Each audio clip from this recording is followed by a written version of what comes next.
Assalamu alaikum dear students. How are you? Myself Nasreen Khan from Al-Faiz Urdu Girls High School, Amalner, Jalgaon. My dear students, today we are going to understand a poem of standard 10th, that is 3.1 If. The poem is written by famous English writer Rudyard Kipling. He was born in 1865 and died in 1936. इस नज़्म को मोहतरम Rudyard Kipling साहब ने लिखा है, जिनकी मशहूर कहानी जंगल बुक आप सब बच्चों को बहुत ज़्यादा पसंद है। क्या आपको जंगल बुक के अहम किरदार का नाम याद है? ज़रा सोचिए। जी हाँ, बिल्कुल सही, मोगली। चलिए कुछ और किरदार के नाम याद कीजिए। कुछ याद आया? भालू, बघीरा, का वगैरह वगैरह। रुडयार्ड किपलिंग साहब को सन 1907 में नोबेल प्राइज़ से नवाजा गया।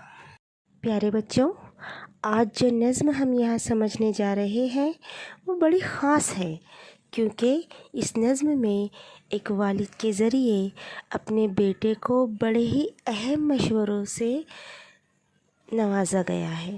इस नज़्म का उन्वान है इफ़। इफ़ का क्या मतलब होता है बताइए? जी हाँ, इफ़ का मतलब होता है अगर।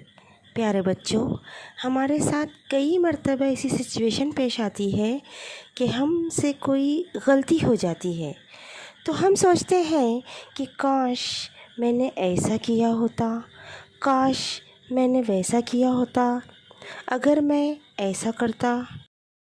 बस वही अगर या इफ़ यहाँ पर है, जिसमें वालिद अपने बेटे को बेहतरीन मशवरे दे रहे हैं।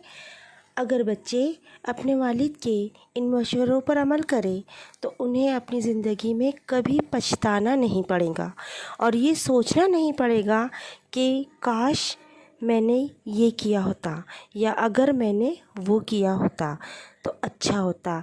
इसके बरअक्स हर कदम पर तारीफ़ें, तरक्की और कामयाबी आपके कदम चूमेंगी।